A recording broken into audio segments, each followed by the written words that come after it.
Hey guys, how's it going? It's Etanyos here. Welcome to episode number 3 of this NHL 24 Chicago Blackhawks franchise mode here on my channel. Today, we are going to be getting into the 2024-25 regular season simulation. Last episode, if you guys missed it, go back and check it out. But we got through the 2024 entry draft, the offseason, and made some big moves in free agency as well. So go back and check that one out if you haven't. But today we are going to be doing just the regular season mostly, but we have some comments to get to. So if you enjoy this one, show your support with a like, subscription, notification. It really helps me out, and let's get into it. So guys, as you can see, I am operating with a slightly smaller face cam today, but hopefully that is going to just help you guys see more of the screen. I've been noticing that, certain things in like the corners with trade value and things like that, you guys haven't been able to see it all, but hopefully that is improved, so let me know the feedback on that. But let's get to the comments here. So the first comment here came from Robert Weber saying, excellent draft. In my opinion, anyone who plays alongside Bedard and Celebrini will kill it. I would just trade away that guy with their inflated trade value every year and keep putting a different top 6 forward alongside those two guys, rinse and repeat. So very interesting strategy there. I do agree with that to an extent. The only way we wouldn't be doing that is if we end up with one of our top Chicago prospects, whether that be Frank Nazar, or I'm trying to think of who else could even slot in there, like Nazar or maybe Parashik, who we just drafted this year. If one of those two guys ends up on the right wing alongside Bedard and Celebrini, then cool, we're not going to move them. But anybody else, like if we put Taylor Radish or like Mackenzie Entwistle, like somebody else that we could just jack the trade value up on. I want to try to hold on to as many of our Chicago picks as we can. Like I want to hold on to guys like Kurashev and Lucas Reichel and guys like that, because I do think they are going to be valuable pieces as we get further on in this franchise mode. But right now, I think we're going to keep Bedard and Celebrini separated apart from the power play. Reason being is I want Celebrini to be able to grow on his own. If we could have a double center punch as well of Bedard and Celebrini 1-2, that would also be fabulous. So we have options to toy around with, but great first comment there. Caleb Taylor said, love the Kane signing. He's going to develop Connor to the next level, and if this team makes a run, I feel you have the assets to trade up in the next season's draft. So great comment there as well, as far as Caleb saying don't worry about this team's performance regardless of where we finish. We can trade assets, trade guys like Brett Pesce or Patrick Kane if necessary. Like there's options to play around with when it comes to that, and once we get close to the draft. So we'll see how that goes, but I really, really like that mindset and that comment as well. Woodchopper said, been excited for episode 2. Can't wait to see more of the rebuild of my favorite team. So love to see the support. Josh Queffin, I believe is how you say that, said Showtime reunion with little handshakes. So yeah, that is awesome to see. I really think Patrick Kane and Connor Bedard are just going to dominate on this first line this year. I think that's going to be really fun. And then Tyler Ferris said he might for you, but he never grew for me as far as Henry Muse goes. So that is an interesting prospect we can talk about as far as just, is Henry Muse actually going to grow? We don't know yet. We do have a couple guys where it's like, okay, we're on the fence with them. We don't actually know if they're going to develop or not. Guys such as Nicholas Stewart here, or even guys like Frank Nazar and Oliver Moore. Of course, Adam Jecko and Henry Muse are two of the guys in that conversation as well. Yes, they're good-looking defensemen and power forward players, or I guess Jecko's a sniper even though he's 6'5", but even with those guys, it's still like, okay, do they develop? If not, trade them away when they still have value. So that's what we're going to, keep an eye on, is these prospects' development. Colton Dach is one of those guys where I'm like, oh man, I really wish he had grown more last season. He didn't get a ton of play time last year with Rockford, so that's something we're going to have to keep an eye on, is just making sure that all of our prospects that we want playing are actually getting game time. So apart from that, I believe that was pretty much it for comments that I wanted to feature here. And yeah, if I missed your comment, I apologize. I'll throw more of them up on the screen right now. But without really too much further ado, we're going to get straight into the simulation. I just have to do some scouting that, again, I just chop out in the editing stages of this video. But yeah, I'll see you guys at the calendar. Okay, so round one of scouting here simply consists of most of preseason. That's pretty much it. I believe we did not allocate the budget yet, so that's something we got to just mess around with here a little bit. But overall, Chicago is definitely one of the biggest markets in the game that you get to play with budget-wise. So as far as, preseason, we were cooking hot, 4-0. Great start, at least. So I've got more scouting, but wow, what a start. Look at that. Celebrini, 7 points in 4 games. Holy moly. There's a reason why we traded up and took him first overall. Holy moly, what a start. Alright, so as we continue on here into pretty much just the start of the regular season, we'll see how our team's actually shaped up and developed. But looks like Pesci gets slightly injured, and that is it. We go 6-1-0 in the preseason, so a very good, solid start there for our team. Kurashev ends up with 10 points over those 7 games, so a fabulous start there from him.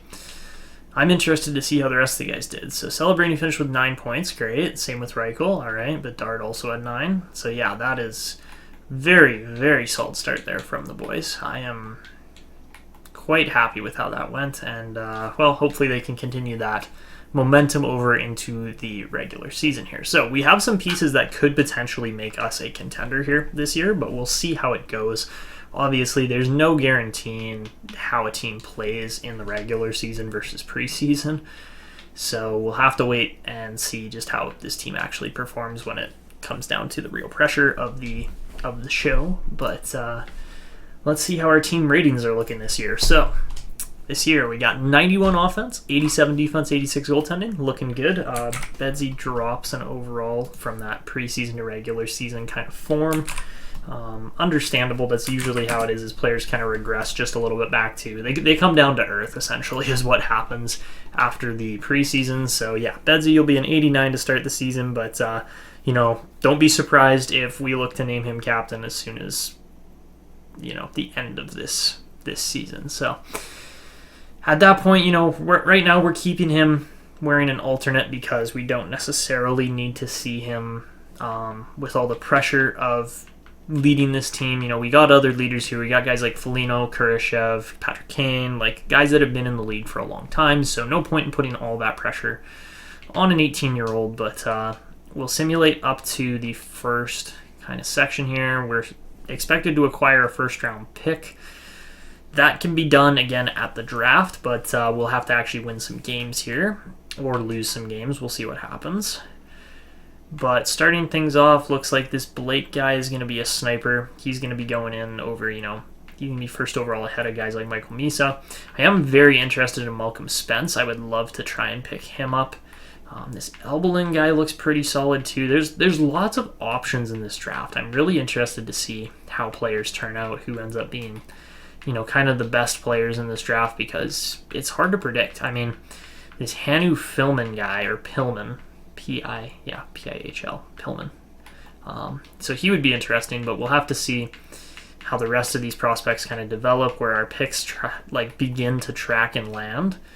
But again, we've done pretty good so far with drafting. We've covered a lot of areas of need that we were looking at. We haven't gotten a first-line power forward necessarily, but we've gained some of those options that we were looking at on the spreadsheet earlier. I've got the spreadsheet pulled up right now, and yeah, it's not too bad, honestly. So apart from that, apparently this Tunnell guy is an elite goalie. Same with Lars Backer. So there's 2 goalies right there that we could potentially look at as well. Of course, we have some goalies already, but I do just want to see, starting off our season 1 and 2, how good are the Ice Hogs this year? Because the Ice Hogs are going to be one of those teams that we would love to see perform better this year. 70, 73, 80. Okay, you guys can't quite see that because my face is in the way here. Let me move that quickly. So yeah, 73, 73, and 80 overall. Not bad there. So could be better, but definitely could be a lot worse too. So yeah.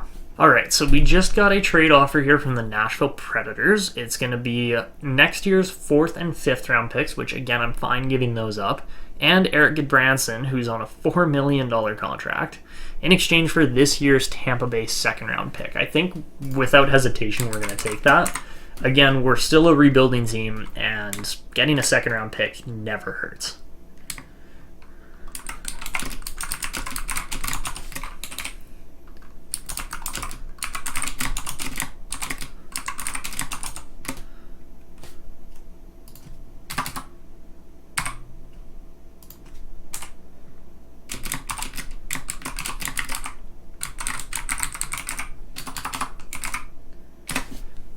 Not only that, but we also managed to shed some salary cap in that deal, which again doesn't really make any sense to me, but we'll take it. And we are tied for second worst in the league right now with the Senators. The only team worse than us is the Blue Jackets. They've only played 8 games, though. We've played 10, so there's opportunity for them to win and jump up a point or two. But it's hilarious how, you put a good team together, or you put what looks to be a good team together as far as stats, players, overall ratings, everything like that. We put a good team together. Like, this looks like a good team. Do you guys not agree? If you guys don't agree, let me know.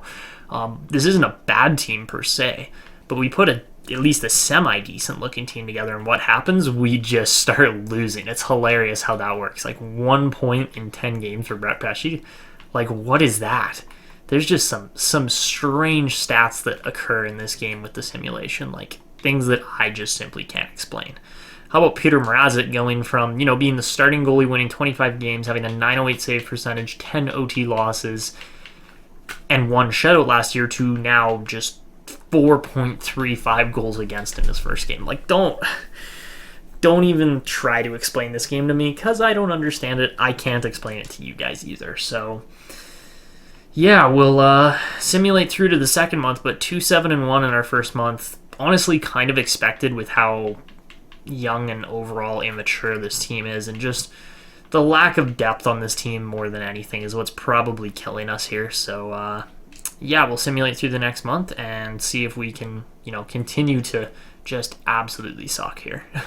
All right, so in our second month of the season, we go 5-7-1. We've got 16 points, tied with the Avalanche currently. The Blue Jackets again still are below us, and yeah, it's slowly and steadily becoming better, but also worse at the same time, as far as like certain players' stats are getting better. Patty Kane's just up at a point per game now. Nobody else is over a point per game at the current moment on this team, which isn't great. I was really hoping Bedard... Actually, sorry, Celebrini's over a point per game as a rookie, which is awesome. He is playing with Connor Bedard, of course, but Bedard is kind of not doing as well. He's kind of having like a sophomore slump, as we could have guessed might happen, especially on the Chicago team. But yeah, fortunately we haven't had an injury yet as far as what happened in real life, but I might be jinxing myself with that too. So let's continue on here, see if we can stay right near that bottom of the standings kind of position, and then go from there. So we'll do another month, simulate up to the 1st of January. We start off with a win there, so yeah. All right, so in this month, we see something a little peculiar happen here as we make it right up to the end of December there. We finish off the year. So in December, we end up going 6-6, so not a bad month as far as we were dead even 500. We're currently sitting with 28 points, which again is second last in the league. The Blue Jackets just seem to want to hold that title of absolute worst. But we did see something peculiar happen there as far as how Bedard's X factors have kind of developed here. He's down in 5th on team scoring here. Kurashev and Reichel have passed him at this point, playing second line minutes. So that is something I could say I was not going to predict. How about Taylor Radish too? Like, that second line just popped off, honestly. Taylor Radish with 29 points now. But Bedard and Celebrini both kind of dropped off a little, and Bedard gets the gold, make it snappy there, the zone ability. So not exactly, I thought for sure we would get shock and awe from him, but make it snappy makes sense too. He is very good at shooting the puck in stride. So yeah, that has been kind of the little bit of team update month to month here, and we're 13-20, 31st in the league as far as standings go. And as we head into January, we will finally get to the point where we are then scouting potential comparison, which is always exciting because then we actually get to view the draft class and see, okay, where is our team currently sitting with our current picks and things like that. Apparently Celebrini got injured. I didn't see that happen, but okay.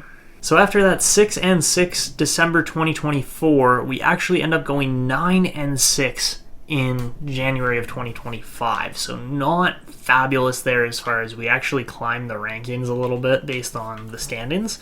The Senators drop low, same with the Flyers and Blue Jackets and Kraken. So we're probably sitting about 5th or 6th best odds now for a top pick, for the top pick. Not that I'm saying we're going to win the top pick this year, but you never know. And again, the Avalanche sneaking below us actually seems a little bit odd. I didn't think they were going to be that bad, but apparently they are in spite of that lineup. Like, look at that lineup. That is their regular, normal Colorado Avalanche lineup. So I don't know how they're doing so bad. But the Seattle Kraken are really having a tough time right now. So that's a little unfortunate, but also kind of expected based on the fact that, you know, they just had a top pick in this last draft too. So yeah, we're sitting in a bit of an interesting spot there, but we'll see if other teams can kind of get on a roll here and if we continue to roll or not. But let's simulate through to, I guess, March now. Yeah, we're simulating February now. So in February, we go 5-4-1, sitting 4 points ahead of the Avalanche with a game in hand too. So yeah, we're not quite going to be in that top end. We're probably going to be looking more at a top 10 pick than a top 5 pick this year, which is a little bit frustrating, but you know, maybe the Avalanche will want to make a trade with us or something. We'll see what happens there. But yeah, currently we're just outside of that bottom 5. It doesn't seem like we're really going to break into it. Like, there is a bit of a gap there. It's about 4 points. So that's 2 games in hand, really, difference between us and, like, Colorado, Philadelphia, which are bottom 5 teams at this current point. So, yeah, I don't think we're quite there as far as where I was intending us to be as far as bottom 5 goes. Of course, you know, as soon as the team started simming poorly, I was like, okay, we've got to end up like bottom 5 this year. So we're 6th worst right now, which isn't even that bad. Bedard's developing nicely. A bunch of our other guys aren't really developing, which is frustrating to say the least. The only guy that's developed quite well up to this point is Frank Nazar. And then, you know, Henry Muse hasn't really grown. Adam Dzeko hasn't grown. Like, lots of guys are just kind of not really developing the way I was hoping they would. So I guess we'll have to wait and see. Of course, you know, development sometimes takes 2 or 3 years for guys. It's not just like they all shoot up immediately in rating and end up exactly where you expect them to be. So I guess we'll have to just be patient. But as far as our goalie prospects go, you know, Drew Comesso is probably going to be our starting goalie here next season.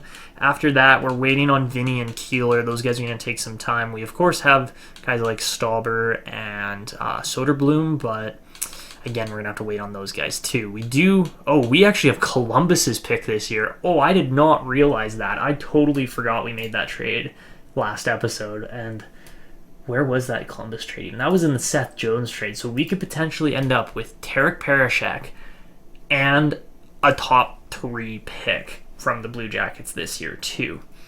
That could be special. So we'll see what happens there. I don't even know where the Leafs are currently sitting, but they've got to be sitting quite a bit better than where the Blue Jackets are. I probably should have checked that pick a little bit earlier than I did because, oh my goodness, what? Like, what? Toronto's 4th best in the league. Okay, fine, that makes sense. But Columbus is bottom 3, bottom 4, somewhere around there. They might even be bottom 2. Yeah, they're bottom 2. So, yeah, wow.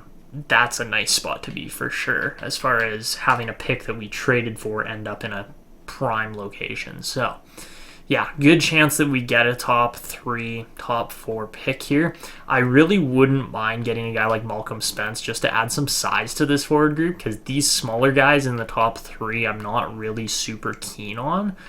I'm actually more keen on either Spence or McQueen, just as far as bringing some size and skill to this forward lineup. We could also look at Kalle Gustafsson as another option there, but yeah, really at this point, we just want size and skill in the top 6. That's mainly what we're looking for here. As much as we could just go out and grab Gabriel Daigle and be like, okay, goaltending's done, we're good to go. That doesn't seem fun to me. I would rather actually go out and, you know, scout guys, find guys like Topi Tulola, who could be, top 6 center for us in the future. He could be a second line, just absolute beast. But then again, Luomala looks really good too. We're waiting on Tenel here. Same thing with Backer. Backer looks okay. Keep an eye on Lars Backer because we might be going out and getting him too. But yeah, so far so good as far as initial kind of draft class goes. Again, we're not anywhere close to being done scouting yet at this point in the season. We're not even at the trade deadline yet, and there's already some elite players popping up a little bit further down here. Like, that is super promising. So look at that. Novikov, very solid looking starter too. Again, we don't need a ton of goalies. We maybe need one more elite goalie just to really shore up our prospect pool. And again, if that goalie could be closer to NHL ready, that would really help kind of just secure my doubts with this team, because I definitely have some doubts still, especially on the back end, whether that be defense or goaltending. Those two kind of positions, I'm like, I would rather get extra pieces here just to make sure that we're ready to go. So that's about it so far for the draft class. But again, time will tell where exactly these prospects all end up.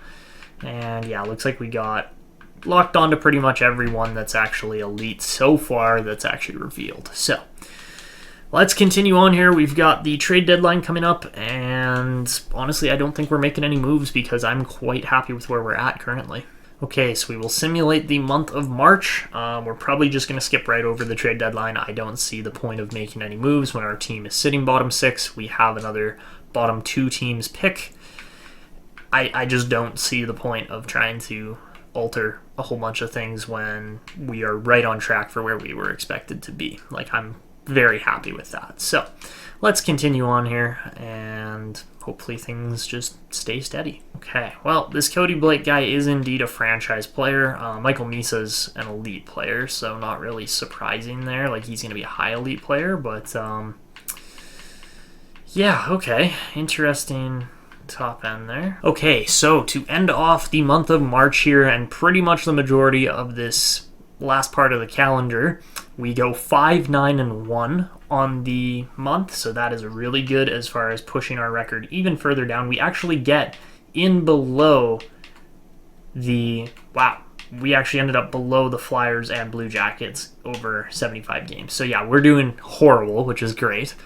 Oh wow, Bedard's right up at a point per game, just below it by 4 points, which not really surprising. I think, like, I was kind of thinking to myself about this, that I really do just think that Bedard and Kane are too similar of players, and that's the reason why they're kind of struggling to get the point production going, is because they play such a similar style that it doesn't actually create a whole lot of space for them out there. I do get the feeling that's what's happening with our top line, at least anyways, so maybe that's something to look into here in the near future. Look at this guy, Danny Norton, NHL ready defensive defenseman. Okay, not that we need any more left-handed D-men, but he looks pretty good. So yeah, apart from that, I am very much interested still on this goalie as far as Lars Backer goes, just simply because he's got A+ across the board. So we gotta wait until May to actually see the full depth of our current scouting reports, and then do another kind of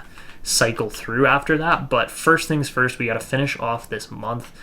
Again, we got to be sitting like bottom 4 in the league at this point now, which again, I am okay with. I kind of expected that to be the case.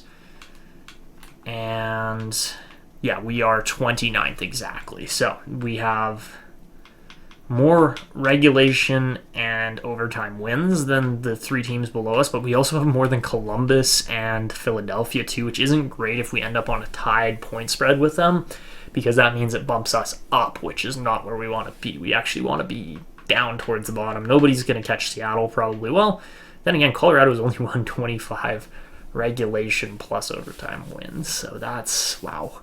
I did not expect the Avalanche to be vying for a top pick, and I'm going to be especially annoyed if the Colorado Avalanche get this franchise sniper. Not that we need another franchise sniper. We have Connor Bedard already, and I'm totally happy with him being our franchise player.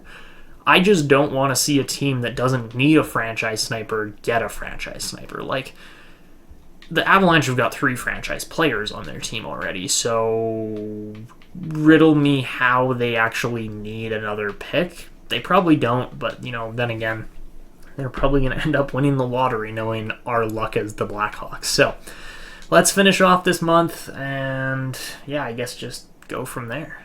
All right, so to finish off this last little bit of the month, I don't know if you guys can see him, we got a cat right here on the desk, and it is not actually GM Nigel today. Ooh, how'd we do? Okay, we didn't do bad. There he is, Mr. Stanley. Hi, Stan. How you doing? You here to help manage the Chicago Blackhawks? No, he's turned his back on the franchise, apparently. Turned his tail to the camera and decided to take over on the mic, I guess. No, he's given up. He's given up on the Blackhawks. Not really surprising. So, this season, how do we fare? Avalanche finished with 74 points, maybe 76. Oh boy, okay. Do the Blue Jackets have a game? Nope. So, okay. Ourselves and the Columbus Blue Jackets both finish with 77 points. Not quite the worst in the league, but probably both bad enough for top 8 picks or so. So, with that being said, we're both going to be 6th and 7th, so we might drop up to 2 or 3 picks in the draft here. Then again, we could also see... Oh no, that's it. That is it. We are done. The schedule is in. Seattle Kraken are the worst team in the league. Ottawa, Philly, Colorado, and Calgary. Calgary finishes below us. That is not a team I expected again. I mean, then again, Calgary's kind of had it out. They've had a rough go here. So not super surprising. The Oilers actually beat out the Rangers on regulation and overtime wins for the President's Trophy. Our Leafs pick ends up 4th highest in the regular season standings there, so not really surprising. Connor Bedard finishes with 81 points in 82 games. He was bound to have a bit of a down year, especially since it's his second year in the league. How about Macklin Celebrini, though? 71 points, not bad at all. 55 assists, too. He's going to be feeding Bedard the puck for years to come, so that was great. Unfortunately, Kevin Korchinski didn't really take a step this year. He only scored 4 more points than last year. Yes, he did get injured. Yes, he did score more goals, but he just couldn't really seem to get a flow going this year either. I really was hoping he would be better than he was. Other guys like Brooks or Phillips were not particularly good either, and that was kind of expected, so the development in Chicago has been a little bit shaky up to this point. So guys, this year for your stats leaders, Nikita Kucherov led the league with 64 goals and 111 points. He is up to a 98 overall rating. That's pretty crazy. Barkov, McDavid, and Pasternak are the only other guys over 100 points there. A lot of guys didn't quite make that 100-point threshold, which seems kind of crazy to me, but at the same time also kind of makes sense. Goal scorers, Kucherov was the best by a mile. It wasn't even close. Bedard didn't make it anywhere near the top of that list this year. He was, a lot better last year. Most assists in the league, though, looks like Nylander was the best in that category. Obviously, we know he's a great playmaker. Adam Fox was up there, too, as a defenseman, so that's pretty crazy. Celebrini was indeed the best rookie skater, putting up 55 assists, 71 points. The next closest was Will Smith in San Jose there. Of course, he's a 4th overall pick in the Bedard draft year. 63 points, pretty solid first year. That Oscar Tarnstrom in Seattle was able to put up 53. He was a guy that we were going to look out for, but at the same time just ended up going with Celebrini instead, so that was the right decision. Linus Ullmark, Stuart Skinner, and Jeremy Swayman in Montreal, as well as Igor Shesterkin, all put up 40 wins. So that 40-win mark is pretty amazing. As far as defensemen go, Adam Fox was the best, followed very closely by Roman Josi. Most goals by a defenseman looks to be Charlie McAvoy and Dougie Hamilton, so that is also extremely impressive.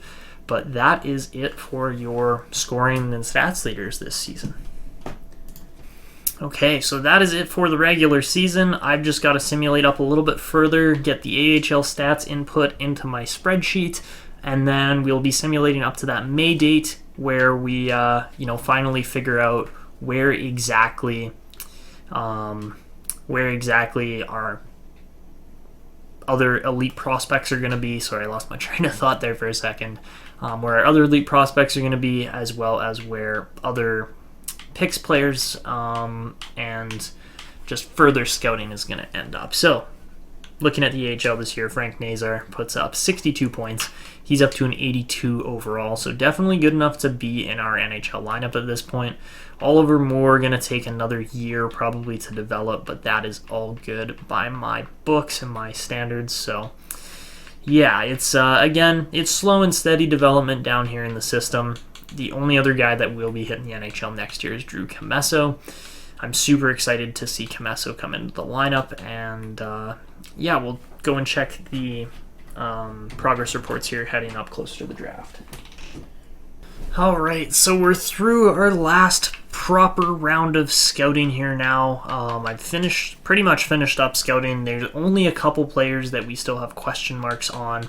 I'm really hoping we can land a top 4 pick, but if that isn't the case, then either we trade up or we just see where we can land our picks. Essentially, that's what we're working with here. So, with that being the case, of course, Gabriel Daggle's available mid-first round. He's going to be a great goalie, but we're not going to take him. Reason being, that just seems like too easy of a pick for me. I don't like how easy that is, so I would much rather go with a guy like Aino Puka. So there is a good chance that we might be trading back here, trading to get like kind of a mid-first rounder if possible. Not only that, but there are also a couple of elite players here in the second round that we can try to go and snag and utilize. So a guy like Mika Rask or Lars Backer. Lars Backer I'm absolutely set on. He's a guy I want to use a second round pick on. And then of course if we could get Matti Luomala too, that would be great. So yeah, there's definitely options in the first 2 rounds for the Blackhawks here. And then apart from that, as we progress our way further down, there's a couple, gem players here and there. I'm waiting on a guy like Par Berglund. I'm also waiting on a scouting report for, we got Emerton there. He is 19, but again, another player we could definitely take a crack at. Reginald Gore, same thing. We'll see if we actually get a chance to draft him or not. Depends on where our picks land more than anything. And then, of course, this guy here is going to be a steal. Petri Risanen. We're going to definitely go after him. We might take a swing at Novikov, but I doubt that's the case simply because we're going to go out and get Backer, and we don't really need another goalie in our system once we get Backer. So, yeah, I do think Backer is one of those kind of like last or missing pieces that we're just waiting to add to this prospect pool. Kirill Shirokov is another player that I am quite interested to see how he turns out. Looks like there's one player there, Norbert Dreber, who's made it into the top 200 or so in the Ice League. Like, that hardly ever happens. Igor Frolov could be another potential late round steal too if things work out properly there. And then apart from that, there's not really too much else around the 200 plus mark in this draft. So if we can get rid of 7th round, 6th round picks, then that's fine by me because really there's not a lot to pick and choose from this far back in the draft. So that is our current draft status, draft positions. Now we just sit back and wait at the mercy of the lottery. So let's do that. Looks like Edmonton, Dallas, New York, and Boston are your final 4 teams here. The Oilers are just stacked this year. So yeah, we'll have to see how that goes. But without too much further ado, I believe it's right around the 15th or so here that we hit the draft lottery. I might be incorrect on that, but let's see. So as we continue on here, the Bruins end up winning the cup. And all right, let's build the build the anticipation, build the intensity here, and just see where is this pick gonna land. So let's advance a couple more days. I believe it's the 15th. Maybe it's not. Okay. It's got to be right here. It's got to be like the 18th, 19th. Please, hockey gods, please. Like, We have two of the top end-ish picks, finishing 27th, 26th. So we've got a 5, 6, or 6, 7 kind of range in here. How does the lottery treat us? And holy Montreal. Oh my god, we won the lottery. Are you kidding me? With our 7th best odds. Okay, guys, I could not have possibly planned that. I can't believe that just happened. Oh my god, did we really just win the lottery? No way. No freaking chance we just won the lottery. Not only that, but how about Montreal having Colorado and Calgary's picks in one draft?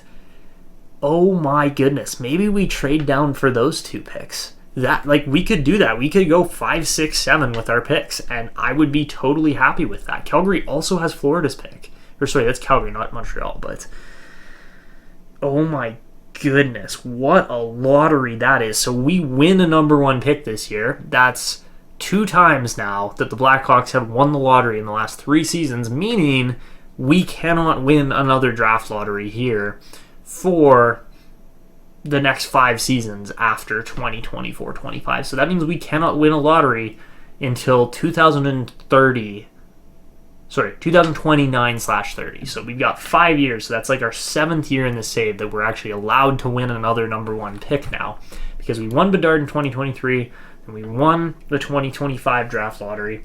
I don't want to use this number 1 pick though. I actually want to trade it away because we could get more value out of it getting picks 4 and 5. Honestly, yes, it's a franchise player, but what do you guys think? Because we just won the lottery there and I didn't expect it.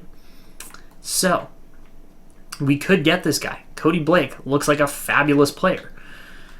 The only problem is we already have a franchise sniper. We don't necessarily need another one. And I don't want to take Michael Misa with the 1st overall pick. That just doesn't make sense to me. I really do think Malcolm Spence is going to be a fabulous player, but it's just tough because we've got pick 7. What I want Malcolm Spence because he would be a perfect right-wing sniper to play on our top line, but I'm not taking him number 1, so we probably are going to trade down. I'm just trying to wrap my head around this right now.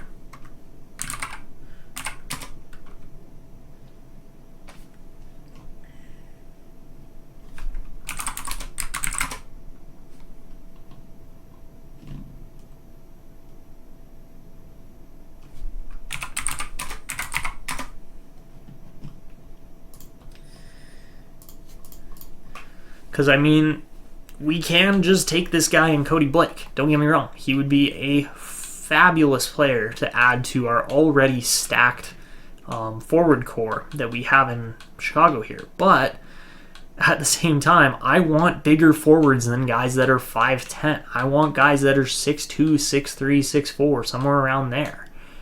So I really do think if we could trade down from 1 to 4...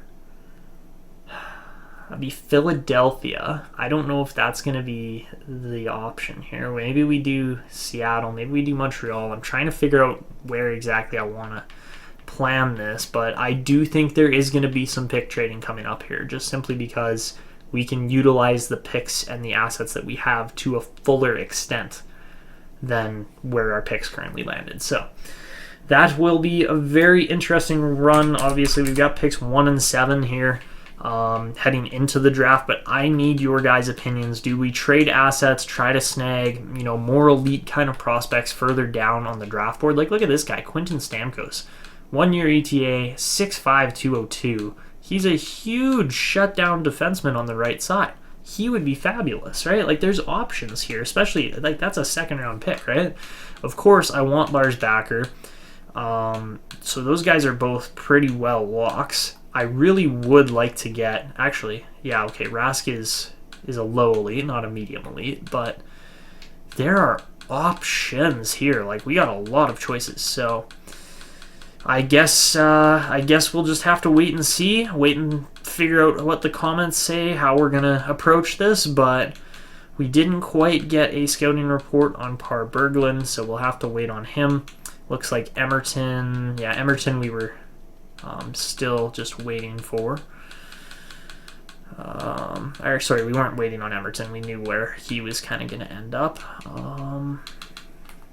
I'm just wondering, did we get any other scouting reports here? Did we get Shirokov? Did we get... Okay, so Shirokov was not good. Frolov was not good. So, yeah, I think we are going to have to utilize the top half of this draft class again if we actually want our players and picks to really end up where I was expecting them to be. So, yeah, I guess we'll wait and see. But, yeah, again, make sure to leave comments regarding the upcoming episode because that's really where I'm going to need your guys' help as GMs. And yeah, I think it's going to be a really fruitful draft yet again here for the Chicago Blackhawks. Obviously, having that number 1 pick, we can just throw a timeout on and test out all of the potential trade options. So there are a lot of options for what we can do, but that is going to be it for this one. If you guys enjoyed, make sure to go down below, show your support with a like, subscription, and notification, and of course, make sure you leave those comments because those will be getting featured in the next one. But that is it for me. This is Etanyos signing out, and until next time.